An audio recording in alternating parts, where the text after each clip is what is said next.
Okay, guys, I am here today with Kenya Staten Hennigan, who is running for Myrtle Beach City Council. She's vying for one of the 3 seats that are up for City Council.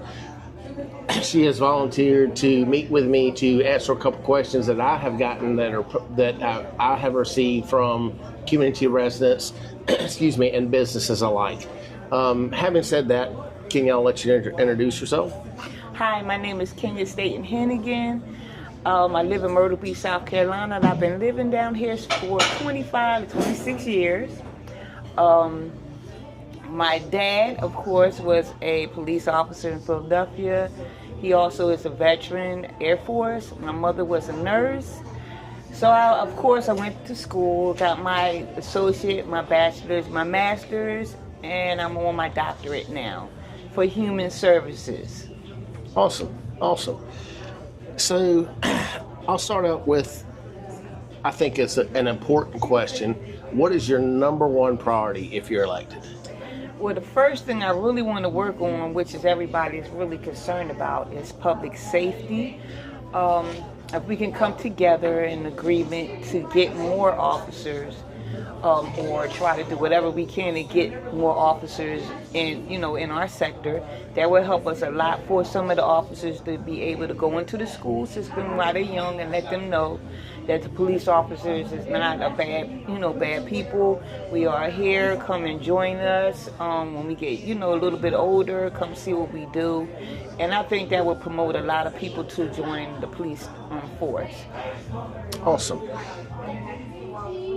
Another question that I have gotten, a lot of people are concerned about the city in general, but specifically the boulevard. If you ride up and down the boulevard, it's not necessarily, it looks bad in certain areas. How would you address the overall blight along the boulevard?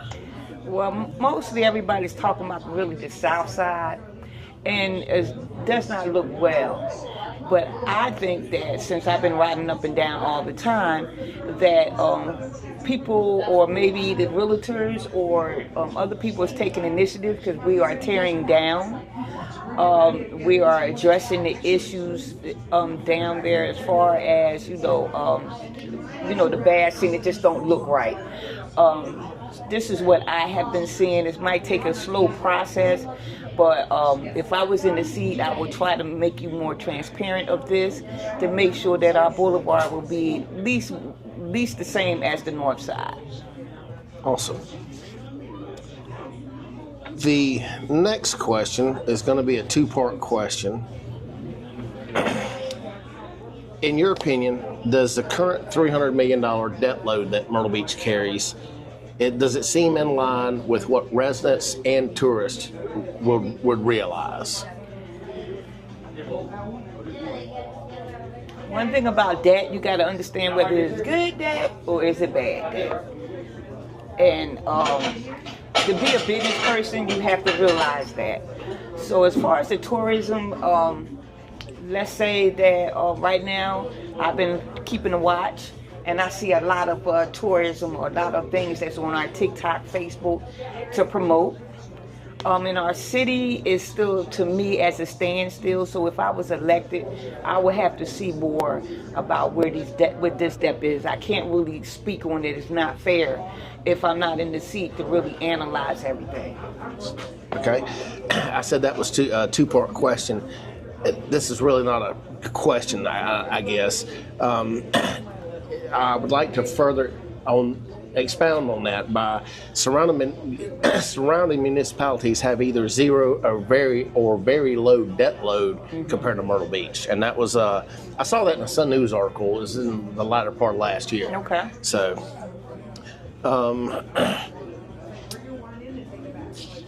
Myrtle Beach appears to have seen a downward decline in outward appearance, or in appearance, in the last, I'm going to say, decade. Okay. And I think we just talked about that, the blight on the boulevard, the appearance of the south end, etc. We're talking about as a whole. As a whole. Yes. Myrtle Beach, on the national radar, seems to have had a downward trend. Exactly. What are your thoughts on that? Well, as if I am elected to this seat, I would definitely will make you transparent of what we need to be done, even on our side of things as far as Carver Street, on our side against on the other side as far as all the neighborhoods, which it should be as a whole. We have to make sure that we keep up on our area for the betterment of, the quality of life for our residents.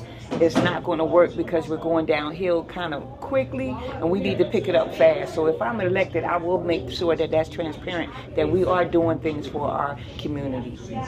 Awesome.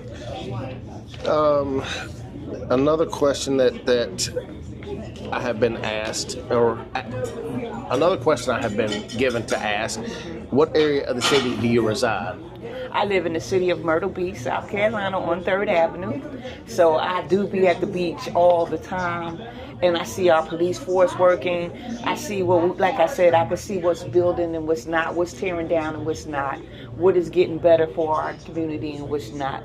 So I really have maybe a lot of people might say they are, worrying about the welfare of Myrtle Beach, but they have to get out of there. They have to get off their seats, or they have to get out their homes and really be able to interact and see for themselves exactly what the city is doing.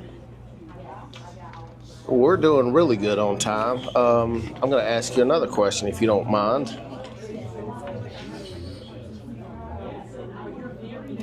We talked about the South End. And I think that's a perfect segue for me to ask this question. And this is going to be a two-part question. What are your thoughts on the $30 million, 300-seat performing arts theater that's being built downtown in the A&I district? And see, the thing about that is, if you're not on the seat, you don't know what is going to happen. What is this going to benefit? I'm not going to sit up here and say, oh my God, I just don't like it. It ain't doing it. That is not right for the residents of our Myrtle Beach area for me to say that I'm going to talk to you transparently and talk to you straight. I have to get on that seat to see exactly what that building is going to do for our community. If it's not going to benefit our community, then I will be there to make sure that this does not happen. Awesome. And the second part to that is from my understanding, the contracts for the construction and reconstruction of that building are not a public document. What are your thoughts on that?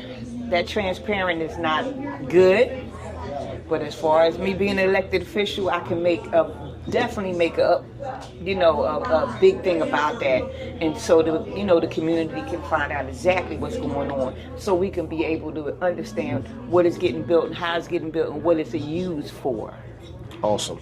Well, Kenya, I certainly appreciate you sitting down and answering a couple questions. And these weren't questions that I had made some of them, exactly. But a lot of city residents and city business owners have expressed their concerns and pose these questions. And I thought, what better thing to do than extend the opportunity for all 15 candidates, whether mayor or city council, the opportunity to just answer the questions that the residents have, because not everybody has the ability to attend the council or the candidate forums that are taking place. And I know there are several that are coming up, so I'm sure that we can you'll find out about that in social media and the news announcements and whatnot. But I do appreciate you sitting down and taking the time to talk with me today. Thank you. Absolutely.